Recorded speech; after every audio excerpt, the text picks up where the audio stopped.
How are you? My name is Alice Munyua. I am a nurse practitioner, and today we're going to talk about type 2 diabetes because there are two types of diabetes. There is type 1, which is autoimmune. It's an autoimmune disease where your body attacks itself, and type 2, which is very, very different from type 1. So today we're going to focus on type 2 diabetes. Type 2 diabetes takes a long time to develop. From the time it starts, it could take 5 to 10 years to develop. And most of the time, when people get diagnosed with type 2 diabetes, we usually tell people a few things. We tell them to change their diet. We tell them to exercise. We tell them to lose weight if they are overweight. But at the same time, we do have people who are not overweight developing type 2 diabetes. So what really causes type 2 diabetes? And can it be stopped? I do believe we can stop the development of type 2 diabetes because there's a lot that can be done in 1 year.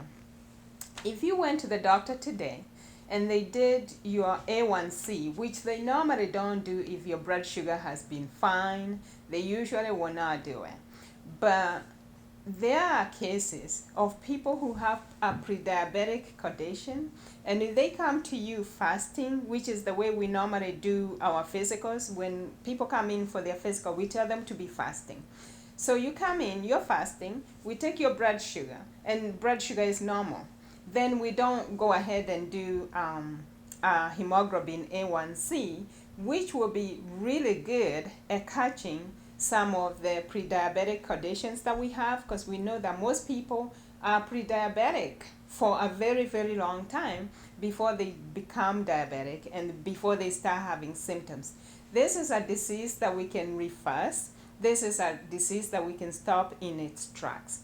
Now, one of the things that we usually tell people is to watch their diet, to watch their weight, but nobody ever stops to ask the people affected if anything else is going on in their life. I find that with most people who have type 2 diabetes are also struggling with other things. Normally, there's a lady that she's a friend.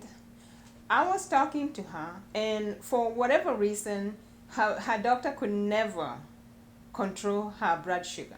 No matter what they gave her, her blood sugar was always high.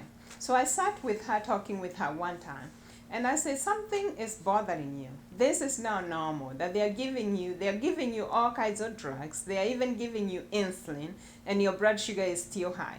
We talked about the diet. She was not on I would say her diet was not very unhealthy. It could have been better, but it wasn't bad at all. So we sat there talking, and she told me that she was not having any kind of stress, and we continued to talk. And at the end of our talk, the issue of anger, believe it or not, the issue of anger came up. And she said that when she gets angry, she gets really angry. She told me, when I get angry, my body shakes. And then I knew right away what was causing her blood sugar to be elevated. Anger is very, very bad.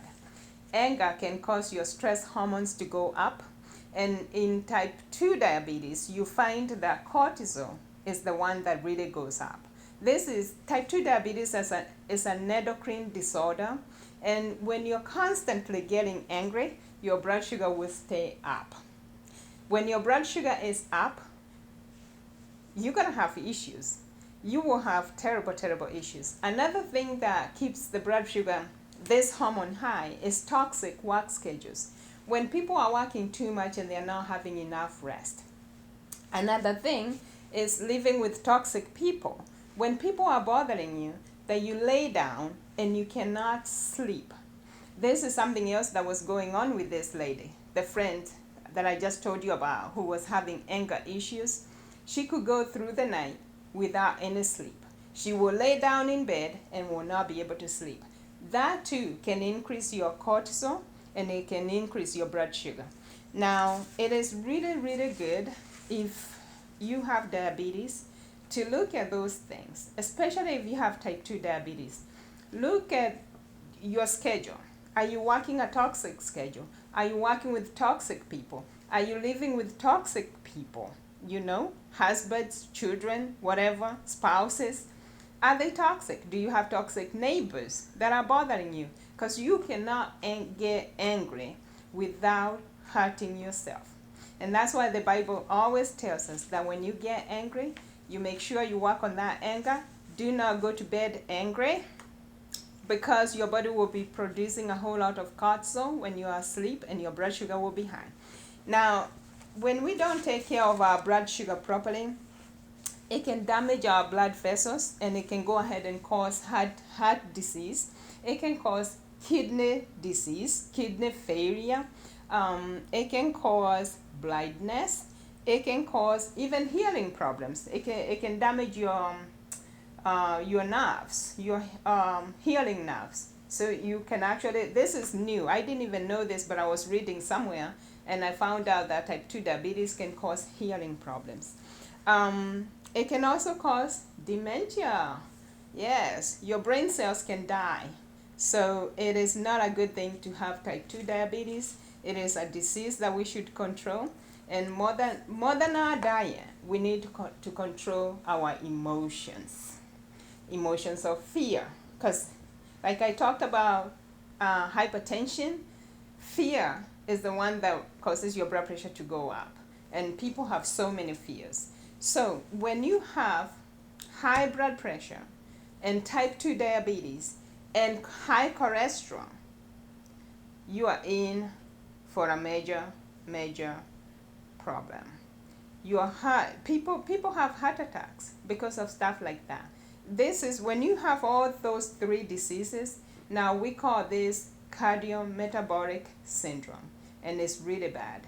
You are at a risk for so many diseases: heart failure, heart attacks, kidney failure, kidney damage, dementia, and your blood vessels, they can get damaged too. Erectile dysfunctions.